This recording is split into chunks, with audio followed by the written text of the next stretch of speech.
Hey everybody, welcome to another episode of Crimes, Killers, Cults, and beer.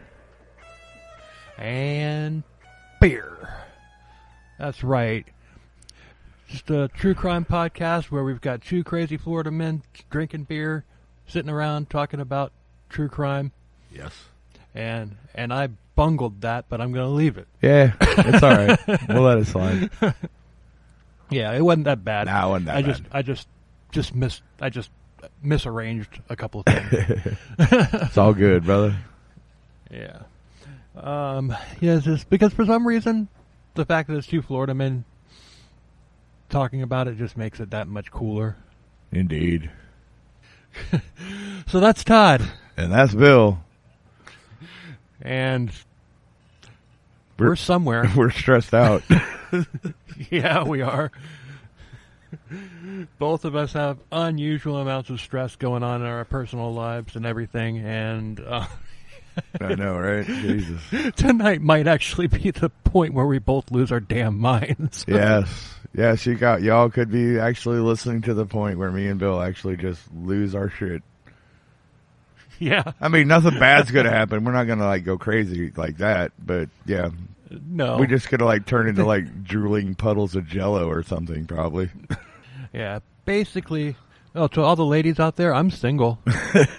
And there we have it. Yep. So, anyway, what are you drinking tonight? Rum and Coke, because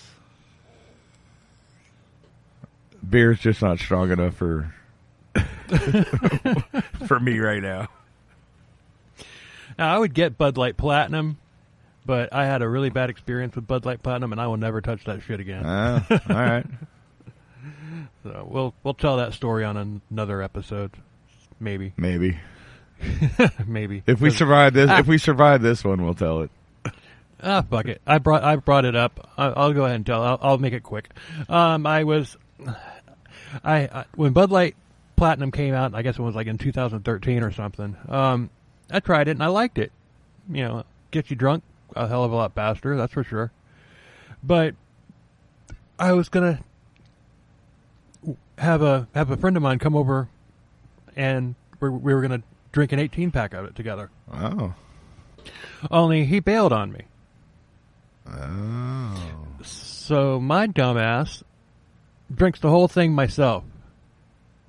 Ooh. An 18-pack of Bud Light Platinum. Yes, I can see where this is going. Yeah, so I walked outside to this is when I still smoked, and I walked outside to have a cigarette like I normally do because I didn't smoke in the house. Had to take a piss, so I walked around back behind the house, to do my business. Right. Well, I do my business, and I just passed out. Oh shit! Standing up, I just passed out. Boom. My ex-wife found me passed out in the backyard the next morning with my pants down. Oh shit. Damn. Yes. So she got me up and all that stuff, and and when I woke up later about 1 or 2 o'clock in the afternoon, I was in the middle of the living room floor. And she told me, she's like, I got you inside, and you just you just fell out onto the living room floor, and I just left your drunk ass there. I just left you there. Dude, Bud Light Platinum's only 6%, man. That's fucking... But I drank 18 of them. Yeah. It's higher. It's like 8. No, it's 6. It's 6%. Bud Light regular is 4.2, and Budweiser, straight Budweiser, is 5. So it's only 1 or 2% higher than any of those. But dude, I mean that makes a difference, though. I mean, if you're used to drinking 4% Bud Light, and then you switch to 6%, yeah, I mean it makes a difference. Even though 2% doesn't sound like much, it makes a difference. But dude, I drink fucking 10.5 fucking craft beer, so. Yeah, like on the Elizabeth Bathory episode. Were those 10.5s on that one? I don't remember. I don't remember. But they must have been. That's why I don't remember it. But can you imagine if I had passed out and landed in a fire ant bed? Yeah, you'd be dead. I'd be dead because I wouldn't have felt the little fuckers biting me. No, and they definitely would have ate you and carried you back into their fucking nest like one bit at a time. Yeah. So they're like cats? Yeah. Sure, okay. They're like cats. I don't know. I've seen. I don't know if fire ants do it. I mean, I'm sure all ants do it. I mean, I've seen pictures of ants. You know, the time lapse. Oh yeah, the time lapse footage of ants just destroying a rat or something. Yeah, well, ants do serve a purpose for the ecosystem. They do. They clean it up. Yes, they do. Nothing wrong with ants. So, even fire ants, yeah, because they're invasive. They're not supposed to be here. Well, I had another check-in of the Fort Pierce loves with the one with the Arby's. I had another story for that today, but I'll save that for a different episode since we're kind of long here on the intro anyway. So I'll save that for the next episode that we record. Right on. Yeah, and plus the CrypTodd episode had the first one, which will be out. Right. And then.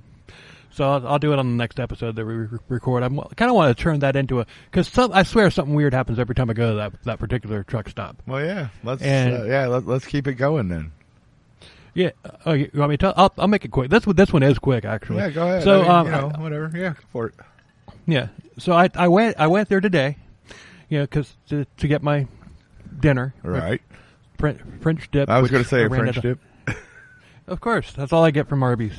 I like them; they're really good. But I go over to fill my cup up with with soda, and there's this old man there. He's like, he had a really thick foreign accent. I couldn't place it, but it was a really thick foreign accent, and he was just sitting there. He had a jumbo cup in his hand, and he was like pouring like little like swig size, swig amounts of Sprite, and then he would like chug that down. He says, "Oh, this is so good." Do it again. "Oh yeah, this is good." Do it again. "Oh boy, this is the best." Do it again. "Oh, I love this." Wow. It's like what the hell are you doing, man? Yeah, right. I mean, dude, just fill your cup up and walk off. Yeah, it's just fill it up. You don't have to take little sips, dude. Fill it up. But I was wondering, it's like, okay, is this guy maybe, like mentally challenged or something? But I couldn't, he might have been, or maybe he just immigrated here from, from some country that didn't have Sprite. Yeah, right. Or a soda machine like that. Soda fountain machine, yeah. Yeah, I don't know. I suppose it's possible, but yeah, that's a little odd. It was odd, and this is the one, the Loves in Fort Pierce, the one with the Arby's, and I say that because there's two Loves there. This is the one with the Arby's. Okay, yeah, the one with the Arby's. We're singling you out. Right. I want to have enough stories from that Arby's that people start going in there and mentioning it to the employees. So this podcast we listen to has been talking about you. That's why we're here. Yeah, we drove here from Atlanta just to go to this truck stop. We drove past 10 other Loves just to come to this one. Yeah, they're doing a bunch of free advertising for this joint, so. Anyway. Oh, boy. Anyway. All right. Sorry we went so long on the intro, but whatever. Whatever. It is what it is. Yep, it is what it is. Yep. So Burton. Oh, okay. Yeah, let's just recap because I left you all on a brutal cliffhanger, yes. and then said okay, and then the next episode won't be part 2; it'll be CrypTodd. Yes, it will be. So to leave you off, basically, Boone had, they were lost in the Utah winter, whiteout conditions and everything, and they were trying to survive. He had already gotten away from, like the other members of his gang, but this one stuck with him because he figured that Boone was his best chance of survival. Right. Bad idea. Well, yeah. I mean, obviously this guy wasn't fully aware of what Boone did, but oh well. Right. Anyway. So so I'm just going to read the last paragraph of that, and then we'll start. Yes. So Burton fell into a deep sleep, completely comfortable. Boone was his guardian angel. This guy, Burton was sleeping next to the fire, and he felt like it was the best sleep of his life until trigger warning, and that's how we're going to end part 1. Yeah, that's where we ended it. And Todd's like, "You asshole!" But you should know this by now. Hopefully, you should know this already because you've heard it. So, yeah. Well, they know I'm an asshole too because probably by the time this episode comes out, they'll have heard my contribution to the CrypTodd episode. Yeah. Yes, they will. So Burton woke up to Boone standing over him with his knife, and he had heard Boone running his mouth about cannibalism when he was drunk, but he figured he was just talking shit. Yep. So Boone was slicing him open. Burton screamed, but the town was deserted, so nobody's going to hear him scream. Kind of like in space. Yes. No one can hear you scream. And whiteout Utah winter. No one can hear you scream. No one can hear you scream. So he begged and pleaded for his life, but Boone was hungry. Boone hungry.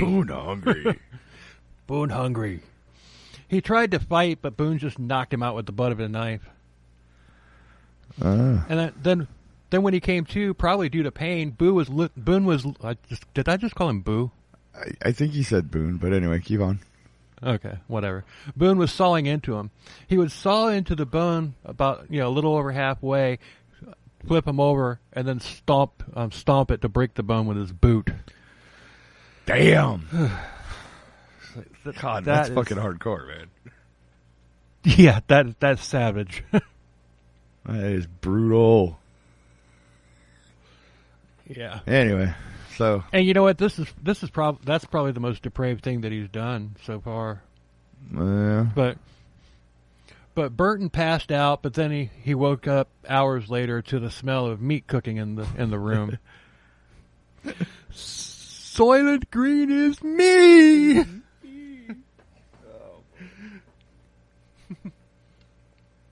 So, yeah, if you haven't seen that movie, it's an older one, but if you haven't seen it, check it out. It's really good. Yes. And it holds up for the most part.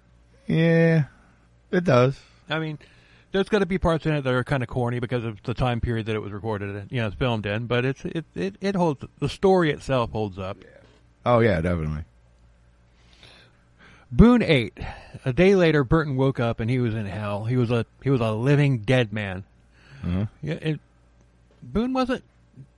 It's like, why was he alive? Well, at this point, Boone had only taken one leg, and he had gone to get firewood. And Burton tried to escape, and he managed to find a pistol with one round in it, and he knew that it wouldn't be enough to, he's not going to shoot Boone with with just one shot, and not in his state. Yeah, right. Yeah, no shit, dude. I don't even think a full cylinder could kill Boone, dude. This guy's a fucking beast. No. Yeah, I mean, definitely. But anyway, so he offed himself, and I don't blame him. Well, yeah, dude. You're not gonna eat me alive, motherfucker. Yeah. So Boone's plan was to keep Burton alive for fresh meat throughout the winter. Well, yeah. So that plan was ruined, but Boone's meat would now start to spoil. Yeah. Oh yeah. So he butchered the rest of Burton and took it with him, and he set out for Salt Lake City. Luckily, it was still like super cold there and everything. That's going to keep the meat fresh for a while longer. Yeah. Oh, he didn't make Burton jerky? Come on now. It didn't say. He probably did make Burton jerky. Oh well. So he set out for Salt Lake City, home of the women who would fuck anyone anytime. Yeah, because that's what they do there. Yeah, that's what they do. So en route, he would hunt people or animals. As winter finally drew to a close. I love how people is first in that statement. Yeah. He would hunt people or animals, you know. If he couldn't find any people, he would just, kill a deer or whatever. Yeah, but most of the animals are... I know, yeah. Well, winter is ending, so it's probably... yeah. Bears are hibernating, but, right. There's still deer and shit around. Have you ever been to Salt Lake City? Not that I'm aware of. Yeah, the Great Salt Lake is something you need to see at least once in your life. Oh, yeah. I have a bucket list plan of shit that I'm going to do. Hopefully soon. Yeah. Because we ain't getting any younger. The longer you wait, the less likely it is to happen. So, yeah. I'm 29 with 20 years experience. Dude, I saw this TikTok, and there's this fucking, I don't know how old this girl was, but dude, it's like TikTok thirst traps. It's not serious, but whatever. Like the caption was, if you're a guy or whatever, you're 25 plus with a dad bod and stuff, blah blah blah blah blah. And I'm like, dude, I am like 2 times 25 plus. Do I still count? Do I still count? Oh, like that movie. What was that movie? Where the old drummer joins up with his nephew's. Oh band. yeah. God, that was fuck. What the fuck was that called? The Rocker. The Rocker. Yeah. Yeah, that was a good movie up until the very end, where they cast that band to open for a metal band, which was the band that the drummer used to be in before they got famous. Right. But still, that mashup wouldn't have happened. Well, dude, if it was like a local thing, it might have. Yeah. Yeah, true. But you know what I mean, dude. Dude, a lot of times, dude. I was in Murderfly, dude, and we opened for Drowning Pool, and we opened for Nonpoint. I mean, dude, local bands do open for national acts. Sure. I mean, I've opened for several national acts myself. I've opened for Quiet Riot too, in a cover band of all things, which was like, I still couldn't believe I've done that. I opened for Quiet Riot in a cover band. It wasn't the same band though.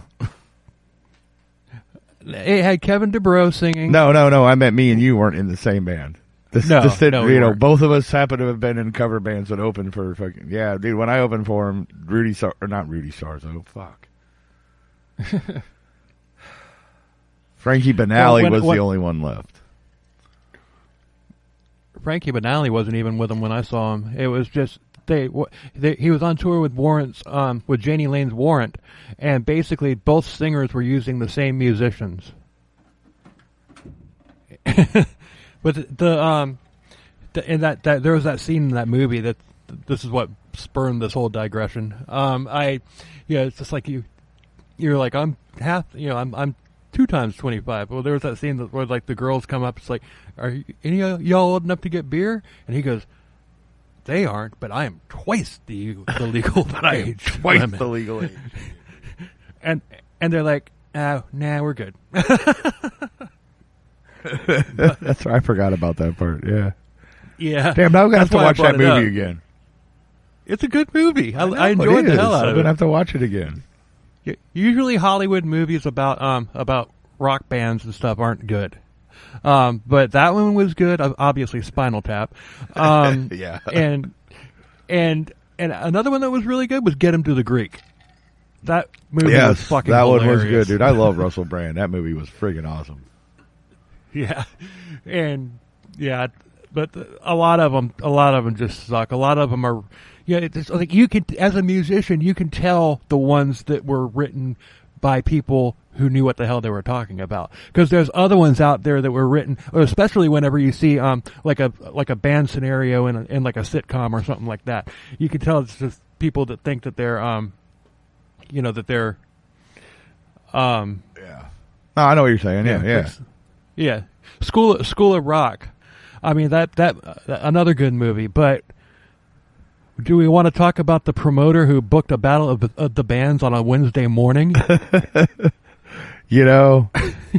didn't even think about that. That part just went right over my head. But when I watched that, dude, I never That never even occurred to me that it was a fucking Wednesday morning. Yeah. Holy shit. And it's like that promoter they need to make a shrine to him. Yeah, right? Oh, boy. Oh, and another way that you can tell about things that, it's like where you just got producers that think they know what they're talking about when it comes to bands and everything. They always make the Battle of the Bands out to be like some glorious goal. Oh, no to achieve. Right? Yeah. It's like all you have to do to get in the Battle of the Bands is say, "Hey, I want to be in the Battle of the Bands." Show up, yeah. Yeah. And get yourself booked. It's not like winning it. That's the achievement. Yeah, but no getting shit. Getting booked in it, that's anybody. Yeah, can anybody can be in a Battle of the Bands. Whether you move on or not, it's a completely different story. Right. And there we go. Hashtag, but I digress. Yes. So, along the way, Boone camped outside a Shoshone Indian camp. I got somebody over here laughing their ass off at me and trying to be quiet about it. Yeah, right. At least right now she's got her mouth wide open like Al Pacino at the end of freaking Godfather 3. And nothing's coming out. All right. My little goober head. Well, you know. But I'm surrounded by cats at the moment, so. Anyway, along the way, Boone camped out a Shoshone Indian camp, and they hated white people. And, but he kind of freaked them out, so they left him alone. See, the Shoshone forbade violence unless it was provoked. And yeah. Boone wasn't doing anything specifically to provoke them. He was just trolling them. He's just like, "I'm Boone. I'm gonna kick your ass." Right. I don't know, dude. If somebody tells me he's gonna kick my ass, I take that as kind of a provocation. Well, he's probably doing it from 100 yards or 50 yards away too. Well, dude, they're Native Americans, dude. Just fucking fire an arrow at him, dude. Yeah. Go ahead, motherfucker. Say it one more time. And next thing you know, you see 20 of them pop up, and one guy goes loose, and this wall of arrows goes flying at him. And then he's like that guy in Iron Maiden's Run to the Hills video. Right. Arrows sticking out all over him. Yeah. So, a merchant, John Powell, showed up, and the Shoshone basically paid him to take Boone with him. Just like, get this asshole out of here. We don't even want to kill him. Just get him out of here. Just get him out of here. Oh, so Powell, funny. Yeah. So Powell gave him new clothes, and Boone he was silent. He didn't say anything. So one night, Boone was asleep, and Powell went through his bags. Ah. Boone had $1,400 in coins and gold in his bags, and Boone didn't say anything about it, but he literally saved Boone's life. The Shoshone were gonna eventually kill him if he had stayed there. Yeah. They were eventually gonna get sick of him just like beating his chest. It was like, "I'm gonna kick your ass!" Right. So they got to Salt Lake City, and Boone just said thanks and walked away. Huh? No, thank you for saving my life. And Powell didn't say anything to him. He's just like, okay, screw you. Yeah, right. Oh, and by the way, you're about $1,400 light right now. Yeah, right. Peace out, bitch. Yeah, he should have done that. Well, Boone would have come back and Boone would have tracked him down. But not saying anything likely saved his own, his life. Because if he had said it, like, oh, what? No gratitude? Oh, I got your gratitude. Get in my belly. Yeah, right. Get in my belly. Oh boy. So Boone arrived at his utopia, and he was surprised to learn that it was not full of loose women, as he had heard. Oh, damn it, man! It was full of Mormons. Yeah. The women there were married to like 10 different men. Like, this can't be right. Nope. That part about the loose women and stuff like that wasn't in the book. I think I might have heard that on a podcast, but I had to include it. Oh yeah, because when you don't really know what polygamy means, you think, oh, cool, everybody fucks everybody, let's go. Yeah. So Boone found himself in a bar brawl. Of course, his first night there. Of course, he did. Oh yeah, because he was arrested and thrown into a basement. Not in a jail, but in a basement. In a basement? Yeah, but it had heat and water and a bed. And Boone loved it. It was luxury compared to what he had been living in over the past year. And food. And the food was delivered to him by the haughty daughter of the house that he was, air quote, imprisoned in. So okay. Boone's on cloud 9. Yeah. How is this punishment? I don't understand that. I don't know. Maybe the Mormons think that it's punishment. I don't know. Oh God, yeah. Anyway. Actually, a punishment would be being a young male adult there, because the old farts, they like to keep all the women to themselves. Oh yeah, Can you blame them? No. I've never understood polygamy, though. I know what it is, but I've never understood it because of the fact that, God, I have a hard enough time with just one. Dude, you make time, dude. It's like, like Monday is this wife's day, Tuesday is this wife's day, Wednesday, everybody has their own time. It's not like you're doing them all at once. Yeah, but things happen when groups of women are living together. They all do something around the same time. Yeah, well, that's when you go that's when you go find one that isn't synced up and marry another one. Maybe that's how polygamy started. That could very well be. So Boone was released, and there was a tough man mindset among the seedy people in the bars district. And of course, Boone was the toughest around, and he was just whooping everybody's ass. Oh yeah. And then he just literally shot a guy in the back of the head in a bar. He just walked up to him, bang, just because. Just because. And what a swell guy. Salt Lake City. Yeah.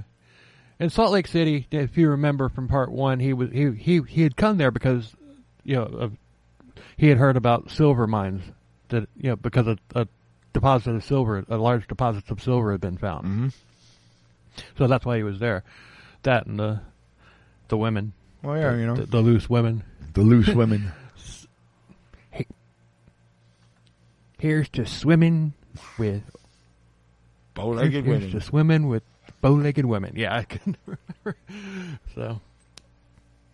So he was also bummed that it wasn't full of loose women, and there was also something else that was not there. Take a guess. Silver? Well, yeah, there wasn't any silver either, but there was something else that was kind of missing. Something else that was kind of missing. Yeah. His horse? Sorry, dude. The horse thing, it worked in the last one. I figured maybe I could make it work again. I worked.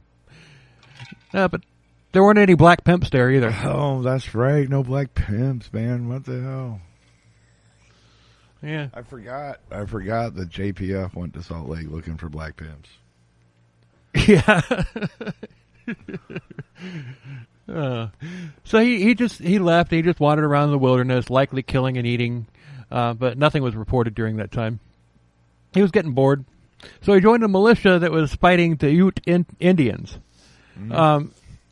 He liked it, but it didn't really pay all that well. Not even enough for liquor. Well, damn. So that sucks. So he bounced. And to his surprise, one of the militiamen came along with him.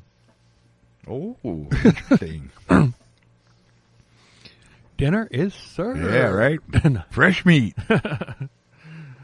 So they headed to Caribou, where gold dust had been discovered in great quantities, and not the WWE wrestler. Okay, so they came across a miner with a group of Frenchmen, and they talked, they traded a little bit, and then they parted ways. But that night, Boone and his friend attacked all three of the men who were quickly killed, and they took their horses and wagons and supplies, including gold, which they of course buried. Oh, yeah. Boone had over $30,000 of gold buried in various locations. Oh, dude, you think he's a pirate? Yeah. Now, I don't know how much $30,000 is in today's money, because I don't have the little beep boop boop boop beep calculator like to convert it like TCAT does. Shout out to TCAT. Yeah, right. And we don't have that kind of beep boop beep boop beep technology. Yeah, we haven't progressed to that yet. Yeah, we'll get there one day. As far as the beep boop beep boop beep, I think they're the only one that achieved that level of technology. Yeah, well, maybe one day we'll get there.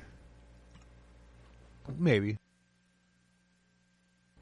So Boone started thinking about how he didn't want to split $30,000 with anybody. Of course. So they went into town. They checked into a hotel for a warm sleep and some hot food. Boone had buried the treasure, but not the men. Yeah, and two men, one named Collinson and one named Irish Tommy, they saw the dead men being loaded up onto the cars, and they also had met up with this group prior.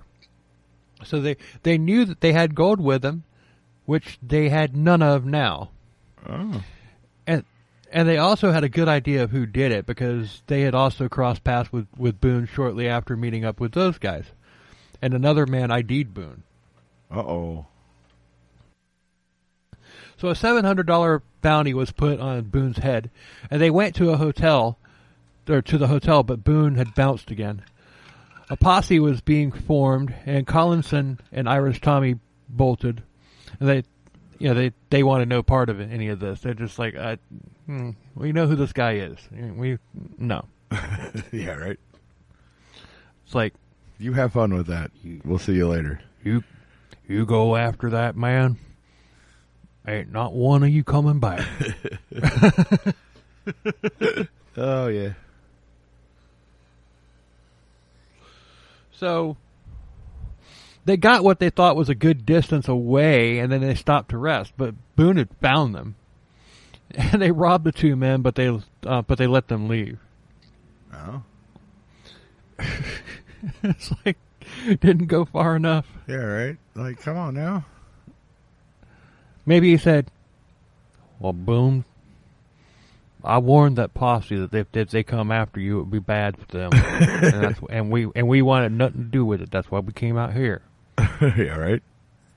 Now, Boone, I know you're a bad man, and I know you done bad things, but I promise I got no problem with you. And you just go ahead and take all of our possessions and everything, and just leave us here in peace, and we'll be good. And then next time I see you, I'll buy you a hot chocolate. A hot chocolate. Oh, God. And Boone's just like, you better buy me that hot chocolate, otherwise I'm going to kick your ass. All right. There better be a hot chocolate. I swear I will never get tired of saying that. I know. Trust me, I know. So Boone, knowing the posse, knowing about the posse, of course, because Collinson told him that when, he told him about it when they were robbing him.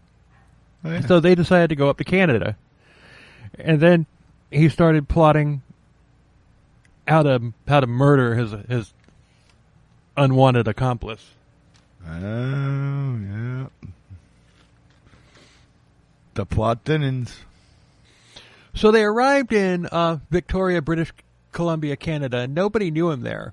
Oh, look at him. So, yeah, so they went into a bar and started drinking and gambling, but a police sergeant named Blake recognized Boone's name when he introduced himself to somebody. Uh-oh. He didn't know him by his appearance, but it's just like, okay, Boone Helm, that name gets around. Yeah. Yeah. Nobody recognized him, but they knew the name. So, he should have taken a page from the Joseph Paul Franklin thing and just used aliases. Yeah. I mean, sure, they were making up names for each other back then. Yeah, sure, why not? Well, hell, there's that scene in Young Guns 2 where that new guy that they brought on, he's just like, I want a name like that and everything, and his name was like Frank or something like that. And then at the end of he's like, Billy the Kid's like, no, you got to earn your name. And then later on at the end of the movie, he's just like, George. What? Yeah. Buckshot George. That's your name. Like, who the fuck is George? Yeah, right. But and he also goes, no, I just want to be. Yeah, he says my name is whatever the hell his name was. Yeah, I don't remember, but yeah, I remember that part. But I know what you're talking about, yeah. Why couldn't you call him Buckshot Frank? Or whatever, or just Buckshot, whatever his name was. It's just like George. His name wasn't George. Well, we just created an alias for him. Dude, if your name's Frank in real life, but everybody knows you as Buckshot George, then you can run off and go, no, dude, my name's Frank, man. I don't know who this Buckshot George dude is. I'm Frank. Well, I've heard of Buckshot George. He's a total badass. I mean, he's a hit with the ladies. He sounds like a cool guy, but it ain't me. My name's Frank. It ain't me. And the Earth is flat. Not. But anyway, hashtag. But I digress. But Billy the Kid, his real name was William Bonney. So what the hell? And he looked like a kid, hence the nickname. But yeah, dude, I don't know how how they made up their nicknames in the Old West, dude. I wasn't there. Fuck. If somebody had said, I'm going to give you a name there, William Bonney. It's going to be Buckshot George. Geraldo the Kid. Geraldo the Kid. Geraldo the Kid. That's fucking great. Geraldo the Kid. I love it. He would have shot him. He would have shot him in the head. He would have been like, boom. Yeah, right? That's what I think of your Geraldo the Kid, asshole. Yeah, no shit. Anyway. We digressed again, dude. We digressed out of our digression. Fuck. So he arrested Boone and his companion with no incident. So the law of the land there said that they could hold him for 3 days, and then charges had to be filed. So Blake sent letters through couriers, several of them, into the out to the U.S. in order to get the charges. Get things to charge him for. But time was running out. It's not like they had email or anything like that. I mean, they only had 3 days, and Victoria, British Columbia is a long way away from the U.S. border. Yeah. So time was running out, and Boone managed to get a lawyer. Blake decided to interrogate Boone's companion, and the man didn't talk, and he was ultimately killed because they roughed him up so much and everything, and that obviously worked out well for Boone. Yeah. And they just kind of like quietly just dragged him out in the middle of the night about 3 a.m. and just kind of just dug him a grave and chunked him in there. Fuck. Well, he must have escaped. I don't know. That slippery little bastard. Yeah. Dude, he stripped down naked, lathered himself up, and slipped right the fuck out of these bars. Yeah. Anyway. And then then he beat the shit out of himself, dug himself a grave, and then covered himself back. Yeah, kind of like he knew something about somebody. Yeah, might have, could have. So the day of the hearing, Boone's lawyer, Mr. Bishop, laid out the case claiming defamation on Boone. The judge didn't buy it, and he ordered that Boone be held indefinitely with possible extradition to the U.S. on the table. Uh-oh. But that didn't happen either. Of course not. Boone paid a $50 bail and was released on his own recognizance. And, that he had to pay for his bar tab and then return for trial. What? Come on now, really? Yeah. They let him out, $50. You got to pay your bar tab and then come back for your trial. And they thought that he was going to do this. Yeah. Wow. dude, yeah. Like, have you not seen this guy? Yeah. It's like, now, Boone, Boone, your word is your bond here, and I got your word that you're gonna come back and stand trial, eh? Yeah. And Boone's like, yeah, I'll come back. Yeah, I'm all about coming back here from the trial. Yeah, all about it. I'm all I'm all about coming back. If I come back, I'm gonna put a boot in your ass. Right? Oh, fuck, we're going to hell.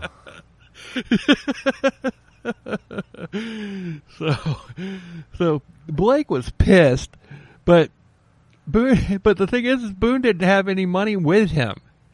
He couldn't even pay his lawyer because he had told Mr. Bishop that he was like, "Oh, I've got all this money."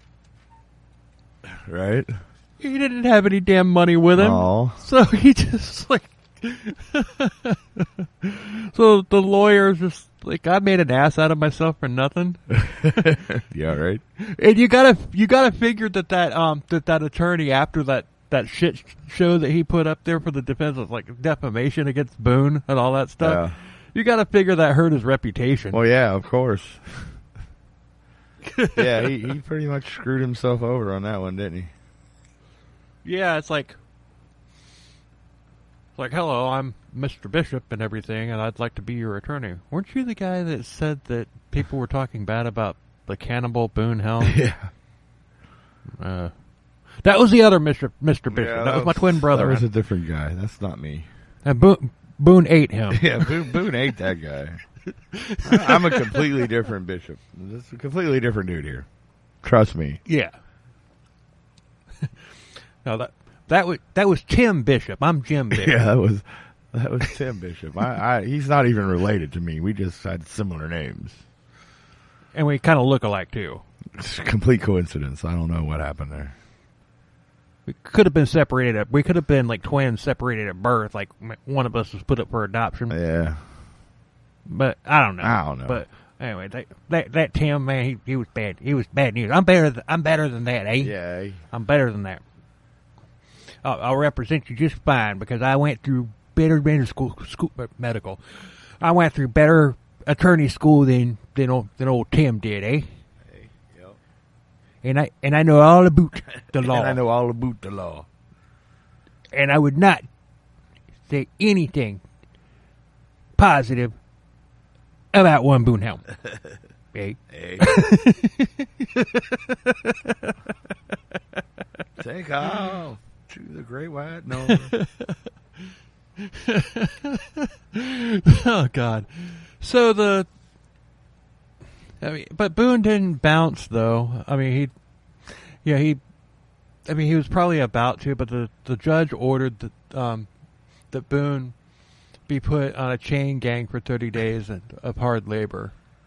So the judge is like, Blake, "Oh, dude, we're waiting until shit gets back so we can fucking hang this guy." Right.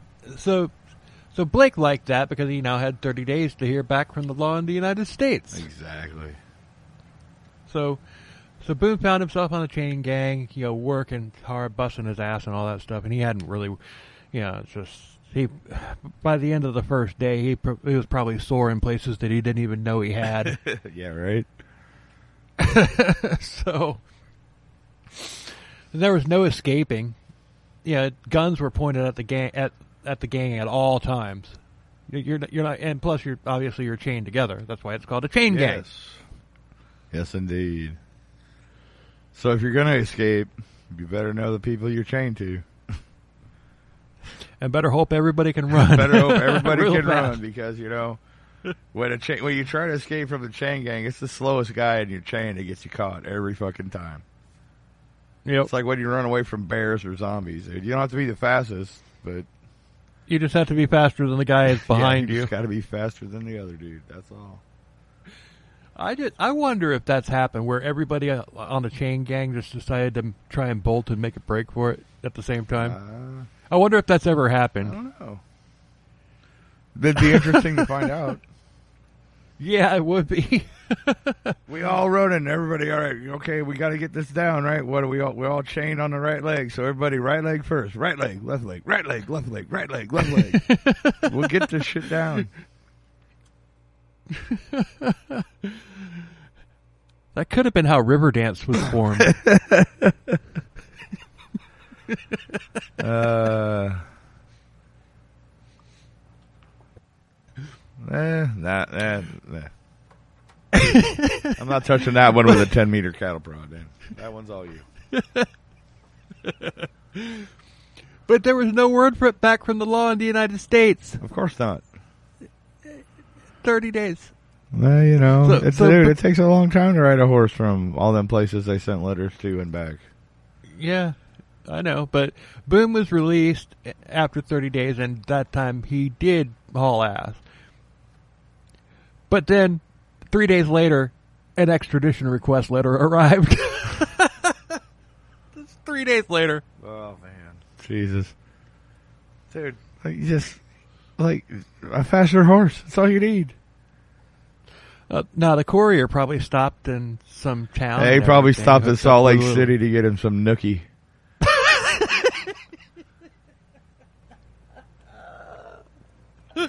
Because of all the loose women there. And it probably took him 3 days to find out that that wasn't the case. Yeah, right. It's like, damn, man, I could have been here 3 days ago, but no. I was trying to hook up with all them loose women in Salt Lake City. Yeah, I think Boone told me about him.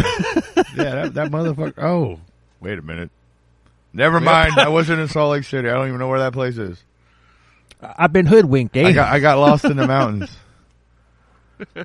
You fucking hoser. I got lost in the mountains. So another man who had been on the chain gang with him, named Dirty Harris, was released the same day as Boone. Was he out to make everybody's day, or did he just not bathe? Well, no, what he did was he walked up to Boone and he says, I'm gonna go. You're gonna join up with me. I'm gonna make your day. I'm gonna make your day. Now I know what you're thinking. Yeah. Did he fire 5 rounds or 6? To tell you the truth, in all the confusion, I lost track myself. Yeah. So they paired up, and they were gone. And then Blake just watched them until they left his jurisdiction. He's probably like shaking his head, like going, damn it to heck, eh? Today my jurisdiction ends right here. Yeah, so why not just, send a guy on a fast horse to the next jurisdiction and say, hey, keep your eye on this guy? Because I'm sure the other sheriff was just like, dude, he's not my problem anymore. I don't care. Yeah, he just wants to come through here. It's not my problem anymore. Yeah, like that guy, like that sheriff in the Dolls. He's someone else. He's somebody else's problem. Yeah, exactly. I don't know. So Dirty Harris had a pack train, and Boone was actually happy to be along because he had protection. As he returned, he had protection as he returned to his treasure stash. All right. And as usual, a posse was being put together once word got out that he was heading back to the U.S. There's always a posse being put together. There's always you never a hear posse. about the posse actually. Yeah, we always. The posse never really does anything. They just get put together. They just get put together.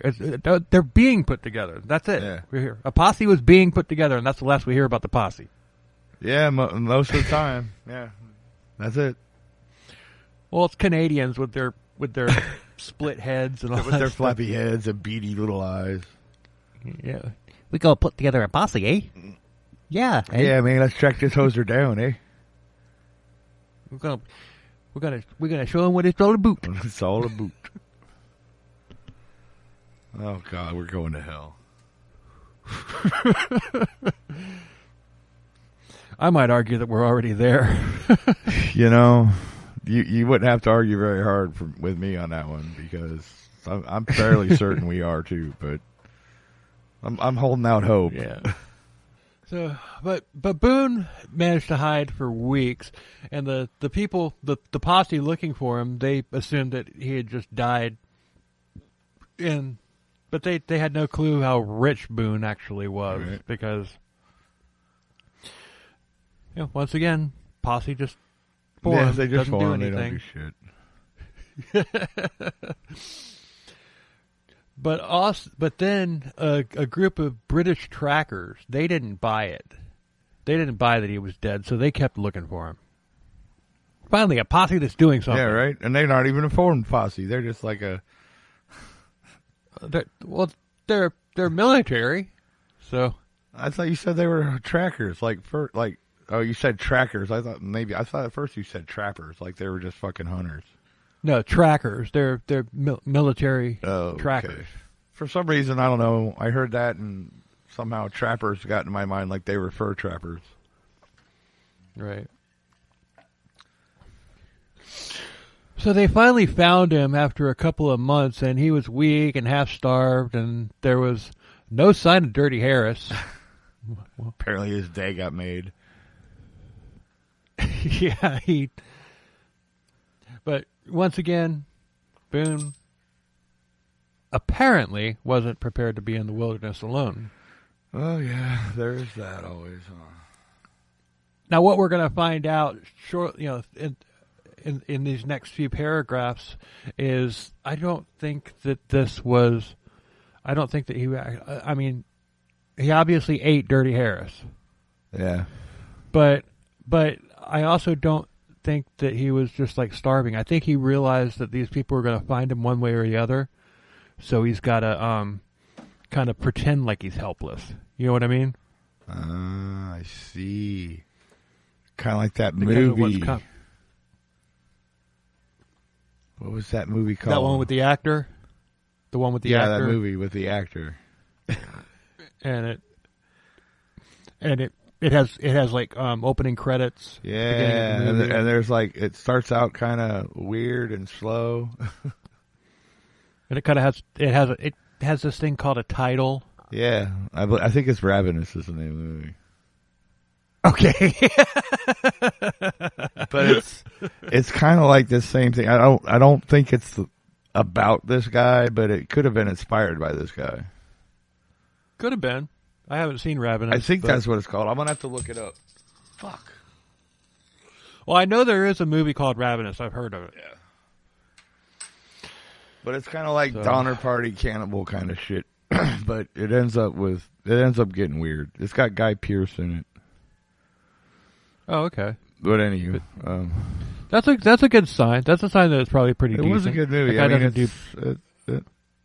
think that's what it was called. Oh, he was awesome as Mondego in The Count of Monte Cristo. Yeah. Oh, cats are going crazy again. Ravenous, 1999 film.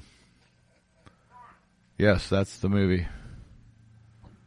Cool. It's a horror western. Check that out. That's gotta have been loosely based on Boone. Yeah, it's got Guy Pearce, Robert Carlyle, David Arquette was in it. Holy shit. Jeffrey Jones. God damn, dude, I forgot all these people were in that movie. Holy shit. Now I got to watch it again. Fuck me. Read the summary. Let's see. Upon receiving reports of missing persons at Fort Spencer, a remote Army outpost on the western frontier, Captain John Boyd, Guy Pearce, investigates. After arriving at his new post, Boyd and his regiment aid a wounded frontiersman, F.W. Calhoun, I don't know, Robert Carlyle, who recounts a horrifying tale of a wagon train murdered by its supposed guide. A vicious U.S. Army colonel gone rogue. Fearing the worst, the regiment heads out into the wilderness to verify Calhoun's gruesome claims. That's the basic gist of it, but there's a twist. He's an alien? Yeah, we'll say that. Oh. No, he's not an alien, but yeah, there's a twist to it, and it's a great movie. Seriously, I bet that this was inspired. Yeah. It's not based on, but probably inspired by Boone. Yeah, it has to be inspired by it somewhat. But anyway, yeah, no, it's a good story. You need to watch it. I mean, it's a good movie. You should watch it if you can find it. Yeah, I'm going to. So Boone surrendered without a fight. He had almost made it into the U.S., and the British took him all the way back to Victoria. Oh. Damn it, he almost got away. Welcome back. Hoser. Welcome back. It's about time you got back here, Hoser. Take off, eh? Yeah. No, wait, don't take off, eh? Stay here, eh? Stay here, eh? Hoser, we're gonna fucking take a boot off. Your ass. Yeah, take a boot off. Take your boot off. Take your boots off. Take a boot. Take a boot. A boot. Come on, a boot. Work with me here. I'm working with you here. Hey. Hey. Oh, and shout out to our, to our friends at Mental Illness Theater. They're from Canada. Yes. They're great podcasts. They're a lot like us. They have no filter. Yeah, definitely. We definitely have no filter. They're detailed. And I'm actually friends with their main host on Facebook. I mean, we've actually been chatting it up and everything. We were talking about possibly doing a joint episode with them, but they don't have a way to do it. So, okay. but still, he's a really cool guy though. Right on. So shout out to you guys. Mental Illness Theater. Mental Illness Great Theater. name. I love that Great name. Fuck yeah. Why isn't that our name? Oh wait, they probably because had it first. Well, yeah, they have probably more than double the amount of episodes that we do. That is a wonderful name. Good on you guys. Yeah, very. So, before they got to Victoria, they stopped in Port Townsend. Boone was put in a cell with a dirt floor. Oh, no. No. You remember what Boone's occupation was? Yeah. Mining. Yeah. Let's put him in a fucking dirt. Oh, God. Dude knows how to dig. Yeah. And this is why I think that he was just playing possum. He was just like, oh, they're going to get me anyway. Yeah, right. I survived the but guess what? I'm okay. And so he's able to escape. Yeah. So Boone, using his miner skills, he tunneled out. Miner skills. Oh, that just sounds so bad.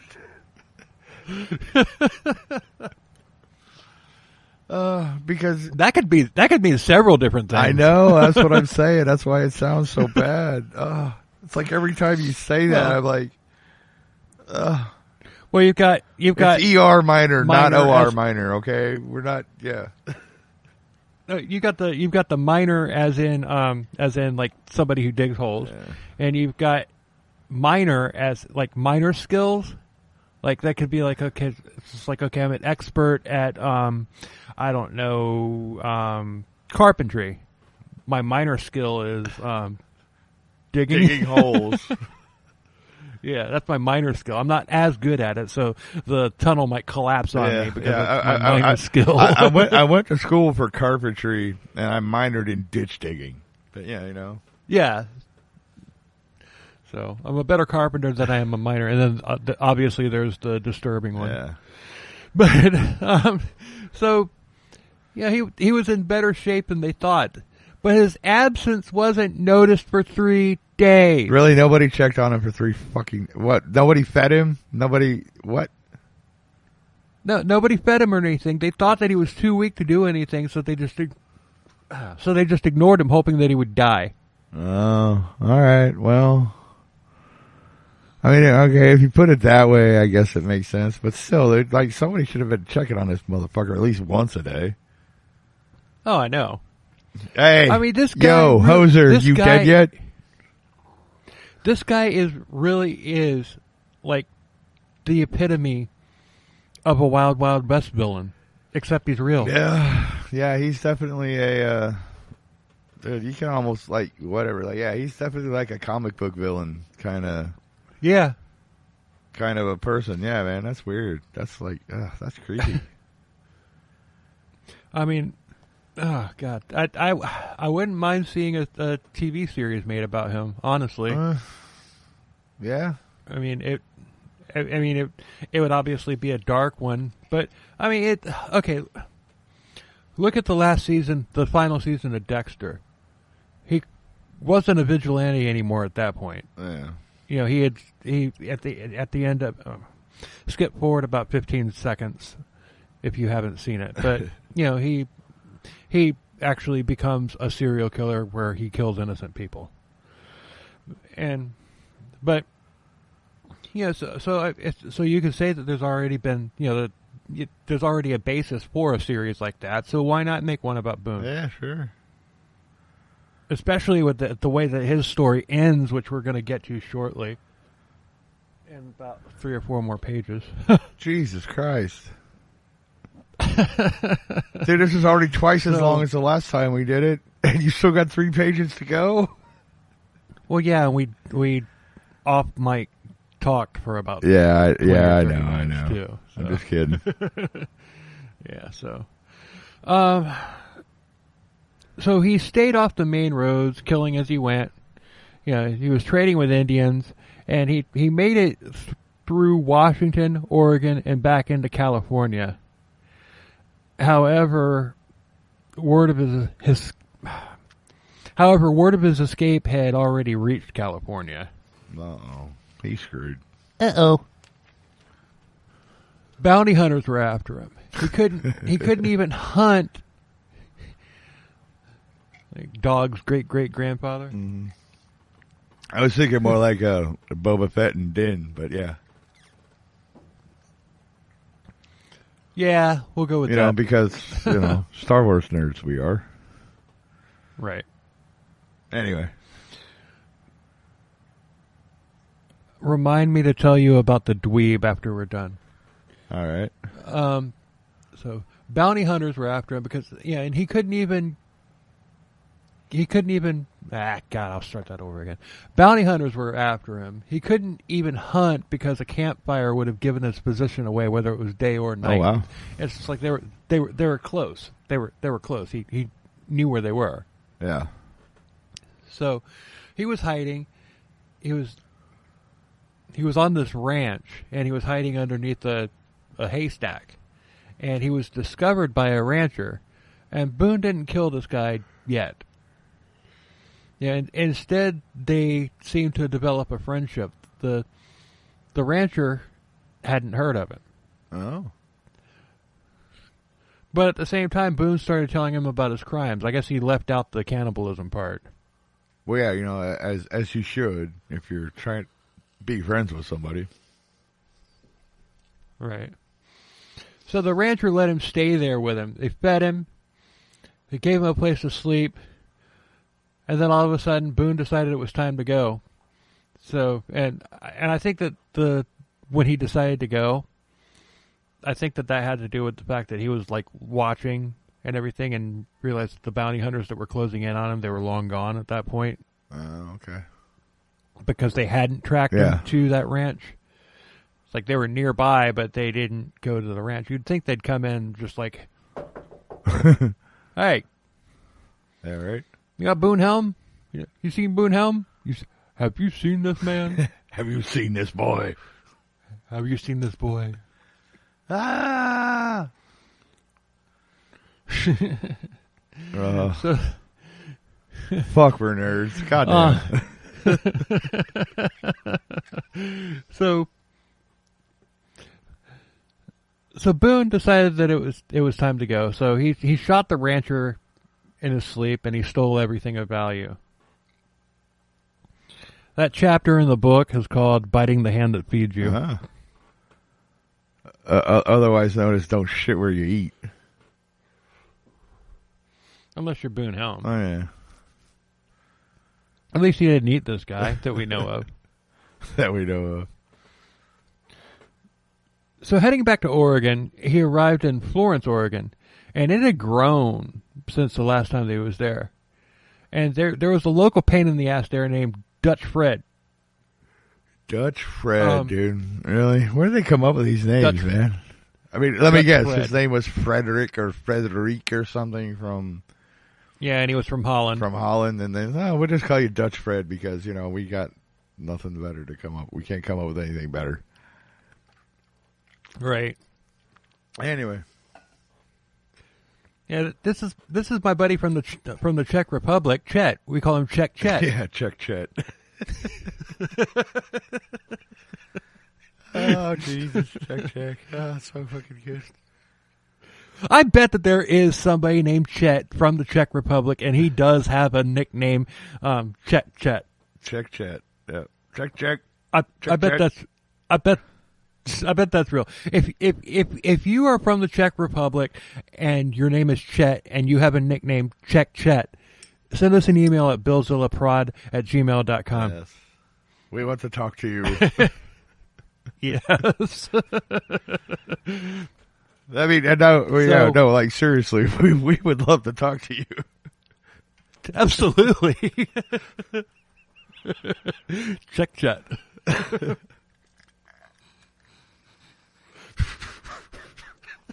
We're fucking going to hell, man. Fuck. I think we managed to piss off just about everybody in this one. Oh God, how do we even manage that? Oh well, it's been nice knowing you, brother. We had a good run. Anyway, back to the story. Let's finish this one while we're still alive. So the locals there knew who Boone was, and they asked him to get rid of Dutch Fred for pay. No? Hold on. Where are you going? I'm calling Fred. Okay. So the locals...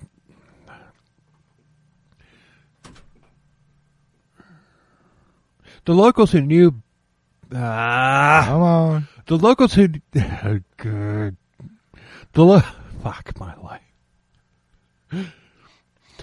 The locals who knew who Boone was, they asked him to get rid of Dutch Fred, for pay. Yeah. And Boone agreed, but they also asked Boone to leave once the job was done, and he agreed to that as well. Look, kill this dude. We're gonna pay you, but then you got to get the fuck out of here, dude. We don't want you around here anymore. Yeah, but the thing about it is, I mean, why hasn't anybody taken the tough Tony Bastone approach to Boone Helm? All right. No shit. Well, we just fucking shoot him. Just fucking shoot him. Jesus. I mean, yeah, he's tough, but that motherfucker ain't bulletproof. So Boone found Dutch Fred in a bar, and he shot him in the heart. Oh. And Boone was to blame. Oh, sorry, Bon Jovi. We brought you into this mess, too. Oh, my God. Hey, we brought Cher into JPF. I know, dude. We've done a lot. So, Boone went for his reward, but the people who promised, They wouldn't open the door for him. So he bolted, and he was arrested, and he was taken to Portland. Uh-oh. He was going to be extradited back to Florence to stand trial for the murder. All right. I mean, total freaking double cross there. Yeah, dude. They're like, dude, kill this guy. We'll pay you. Then you got to leave. And they just went, fuck you. I ain't giving you shit. But thanks for clearing up my problem. Thanks for doing our dirty work for us. So he was left in Portland. He was left in Portland's prison for 6 months, and then after 6 months he was finally taken back to Florence. So when he got to Florence, there wasn't a single person who would come forward as a witness and testify against him. Oh, everybody's afraid, or just... So he was released. And the reason, his brother was there waiting for him. Oh shit! Yep, there we go. He had heard about what had happened, and he got to Florence about a month before Boone did. Now, his brother had become very rich over the years, and he was able to bribe the townspeople into silence. Oh, really? He didn't just threaten him. He actually paid him off to be, instead of just like, dude, if you say shit, I'm gonna kill you. So keep your mouth shut. He actually paid him to stay quiet, huh? Some were threatened. Yeah. It's like, oh, you're not going to take a bribe? You're not going to take a bribe? How about this? I'll bribe you with a bullet. Yeah. Well, it's like, look, you can either do what I fucking tell you and take this money, or you're dead. Your whole family dead. Dead. I want it dead. I want his whole fucking family dead. I'm pretty sure that his brother had a posse. Yeah. Well, I'm sure he was forming one the entire time this was going on.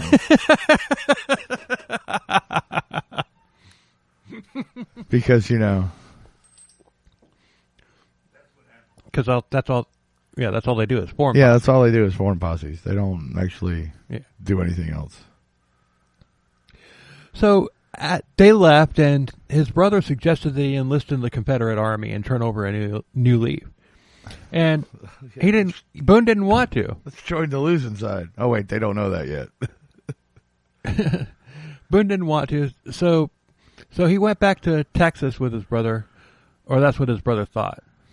When they were in Idaho, they had made camp, and when his brother was asleep, Boone stole a horse and took off.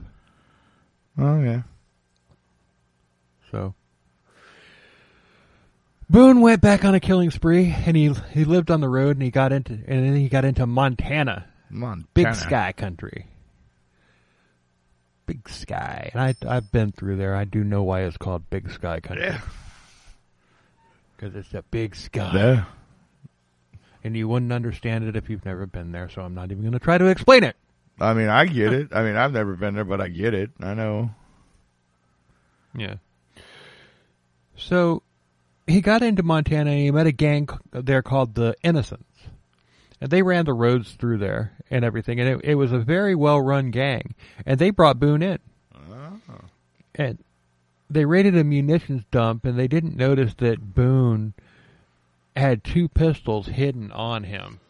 Oh, where do you have them hidden? In his prison wallet? Yeah, just hidden on him. I guess they didn't do a good job of frisking him. Yeah, because he had them hidden in his prison wallet. Oh, shit. That would hurt. 2 pistols? Well, depends on how big they are. They could have been Derringers. Well, Derringers are small. Probably not Derringers. Even that would hurt. Even that would hurt. Even a Derringer would hurt. Well, you get used to things. Well, I mean, especially if you're going to jail and you want to keep them. Well, guess you do what you got to do. Yeah, you do what you got to do. But Boone found out that the gang's leader was none other than the town's sheriff, Henry Plummer. Uh-oh. He worked both sides of the law, and he was actually thrilled to have Boone on board. I bet. And Boone lived a good life, and he actually became more dangerous than ever.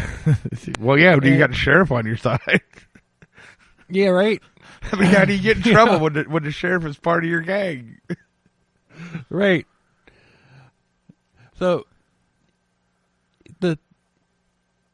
it's just like he's got the innocents backing him up, so he's just like, okay, I'm gonna brittle you, I'm gonna brittle you, I'm gonna brittle you, I'm gonna kick your ass. All right. And the sheriff's just like, I didn't see nothing. Yeah, I know nothing. I know nothing about this. Right. So another gang was formed by miners, the people that dig holes. No, we're not going Lord of the Flies or Children of the Corn. Yeah, here. right. That's why I was like, dude, what the hell's going on here? What are all these miners doing in this story, dude? Why are there so many kids around here? So they were called the Vigilantes, and they were formed to fight the innocents. This is the end. Now you know what? The end of the innocents. It actually was. Spoiler alert. Spoiler alert. Sorry, I didn't even know. I just made that shit up. But it's like on paper that sounds like an injustice. The Vigilantes are going to fight the innocents. Yeah, that's like weird name. That should be the other way around. Yeah, the innocents are going to fight the Vigilantes? Or something, yeah.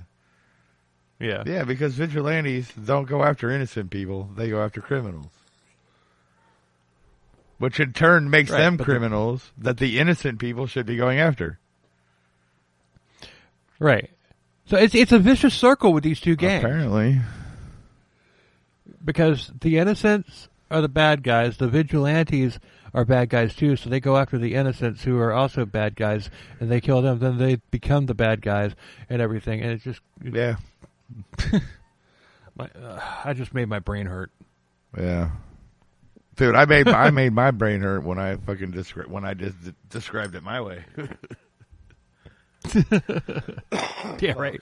Yeah, goddamn. Yep. So the innocents captured Plummer, and then 4 days later, the Vigilantes got to... excuse me. Hold on, I'm going to start that over. I think I said the innocents captured Plummer. So the Vigilantes captured Plummer, the sheriff, and then 4 days later, the Vigilantes got Boone.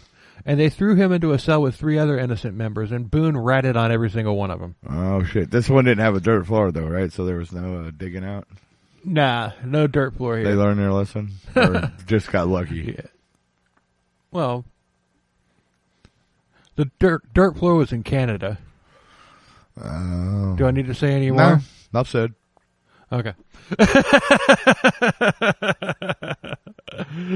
Sorry, Mark from Mental Illness Theater. No, I'm not. Woohoo! Look, what is that up there? Oh, dude, it's this water slide to hell. And I'm next in line.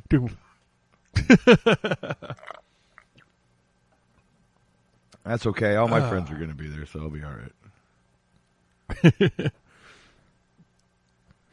So, all 4 of them were brought to stand trial the very next day. They were all found guilty, and they were taken to a platform in a partially constructed building, and nooses were tied to something and then thrown over one of the beam and the scaffolding. All right. And then they were stood up on boxes and everything. And the first man had his box kicked out from underneath him, and Boone yelled, "Kick away, old fella, it's my turn next." Oh. But 3,000 people had shown up to witness this execution. Holy crap.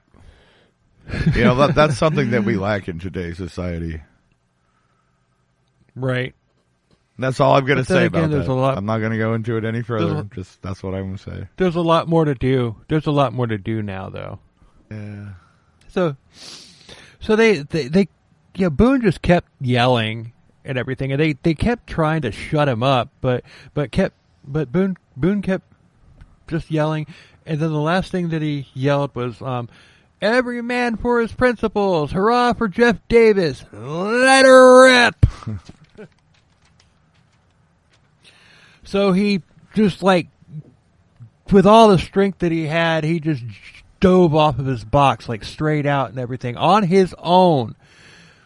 And just the force of his jump snapped his own neck. And on the backswing, he turned, hold on. And on the backswing, he hit the next man who was going to be hanged and knocked him off of his box. So Boone was dead, and he still got himself one last victim. Still got one last victim. Dude.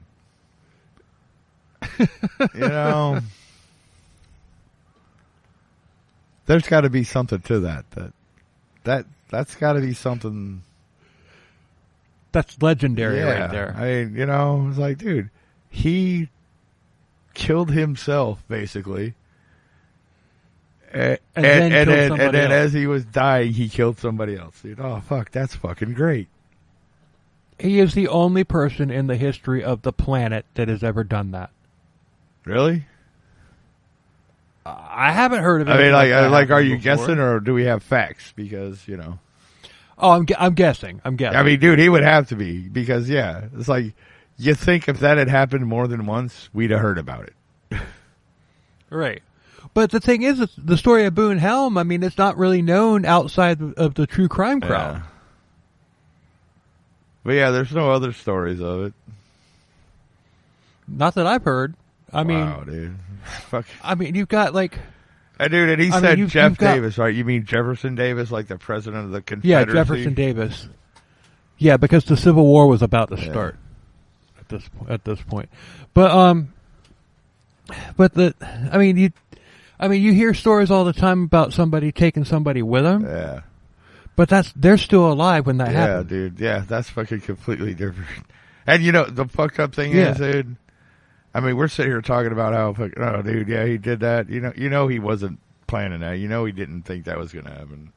It was just dumb luck that he has the most legendary end to a serial killer's life. Right. He was just going to make a spectacle of himself, of taking himself out, and they were going to, he was going to do it himself rather than give him the credit. Yeah. But he had no idea that was going to happen, and he took somebody else out. Yeah. That's fucking amazing.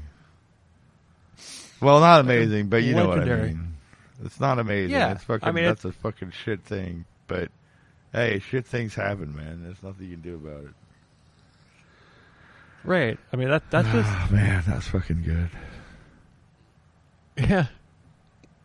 So, Plummer was hanged like several days later on a scaffolding that he himself had built. Oh shit! They hung him from his own construction. That's yeah. Oh, I did just what I did. Just when I thought it couldn't get any better. Yeah. So that's kind of like the person that invented the brazen bull. Yeah. That torture device where they put you in it and it's made out of like iron or something like that, and they put a fire underneath it and you're just basically cooked to death. They basically put you in an oven. According to the legend, there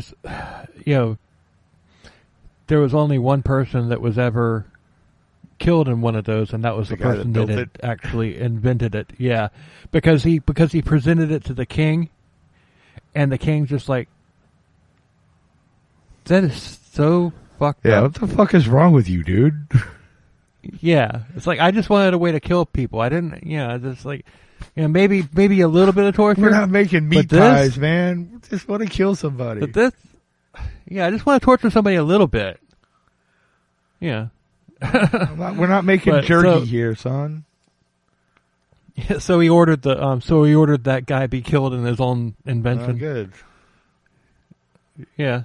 I mean, I that's legend. I don't know if it's true or not, but still, I hope it is true, because the brazen bull did exist. I hope nobody was actually, I can imagine it was like probably around this time of the Spanish Inquisition. Nobody expects the Spanish Inquisition.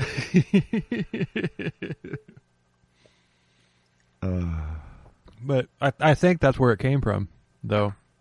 Oh, yeah. Yeah, we're good. What are you talking about? The bull thing? No, dude, that's like fucking ancient Greece or ancient Rome or some shit, man. Oh, okay. Or at least as far as that's how I remember. Well, I mean, when you think about when you think about all the hideous torture devices they had during the Crusades and stuff, that it's just, dude, we could do a whole episode on torture and execution. Oh yeah, devices. We can. Dude, the stuff they used during the Spanish Inquisition and like medieval times was way worse than being fucking cooked alive in a fucking bronze bull, dude. Let me tell you.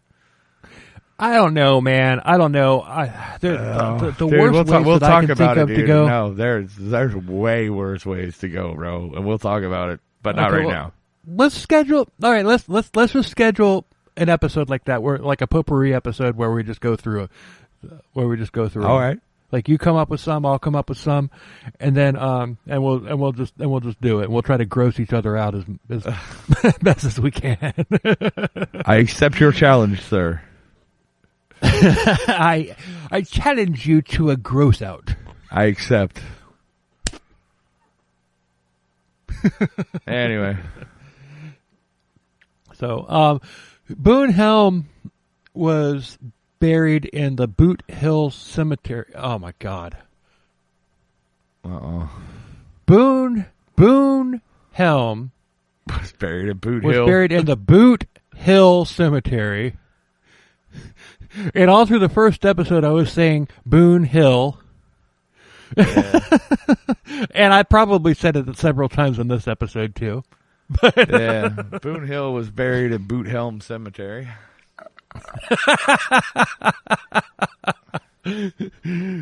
But his grave can still be seen today, and that is officially on my bucket list. Yeah, me too, now.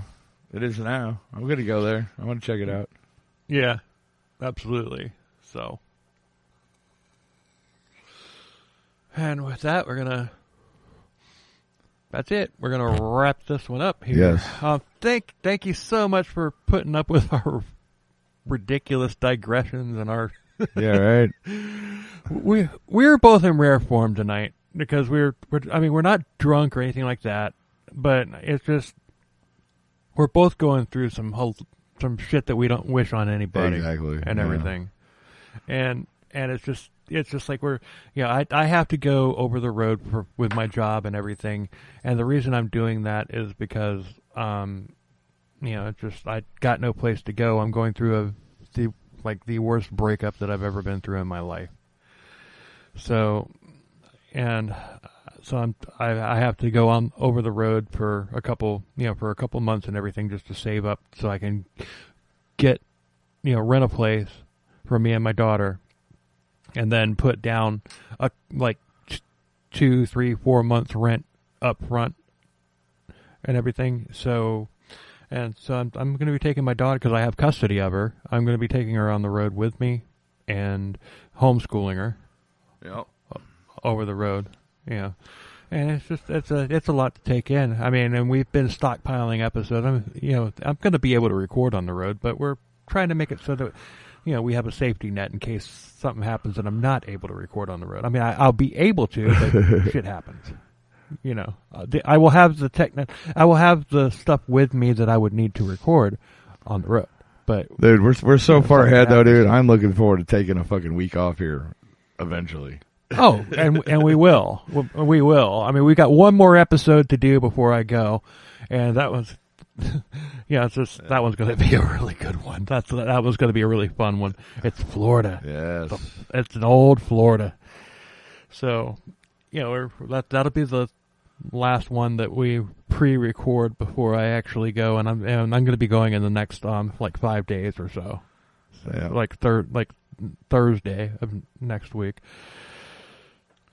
So by the time you hear this, I'll have already been out for a week. Or more, depending. No, it'll only be like a week. I know. We've got the CrypTodd episode. I know. We have a schedule. I mean, we kind of stopped numbering the episodes during the episode because the way shit happens.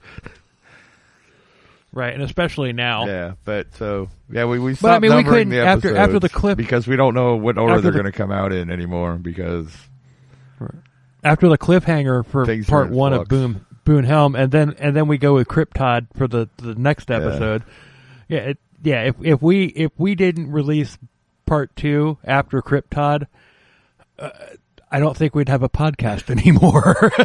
Oh, they'd wait, dude. Motherfuckers waited 2 years to watch the end of that shitty end of fucking Game of Thrones. They'd wait another week to hear our podcast. Yeah, but still, they won't have to because we're gonna do the right thing. We're gonna do what Game of Thrones should have done. Yeah, it'll be out. Well, it'll be out after the CrypTodd. Yeah, after episode. the CrypTodd. You'll know. You'll have heard it by now.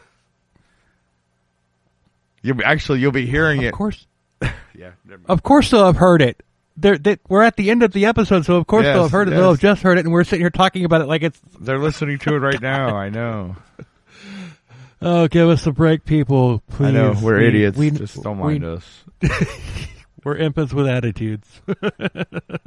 Anyway. So anyway, thank you very, very, very, very, very much for listening. We appreciate the hell out of it. Yes, we do.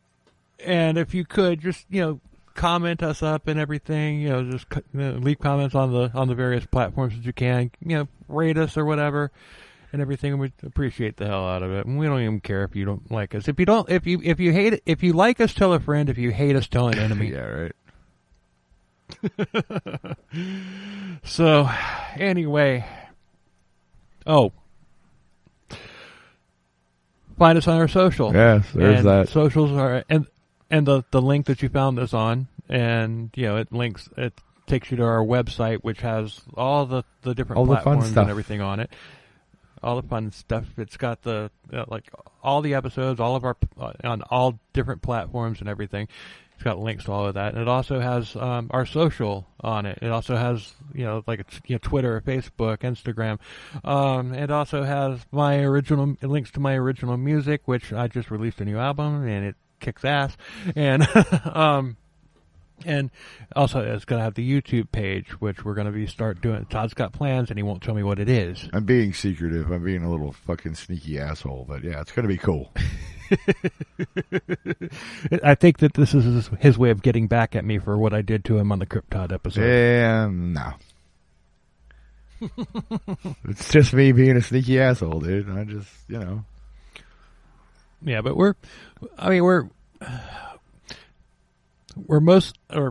I run the Twitter page, and I'm pretty active on it. So it's just like I will interact with you. Yeah. So, check it out. I mean, people are starting to interact with us and everything. Oh yeah, I think I'm starting a TikTok page for us too. So if you're on the fucking Mindrot TikTok, look us up there. We'll add that too once we get it going. Yeah, and the YouTube page as well. Yeah, it's going to be a thing. It might actually become my full-time job because, goddamn, dude, producing that much content every week, it's going to be a bitch. Yeah. And also the first Survivor episode, the Survivor Stories episode where I interview a survivor of something is coming soon as well. Most of it's been recorded. So that's coming. Yep. So anyway, until next time, later. Cheers, everybody.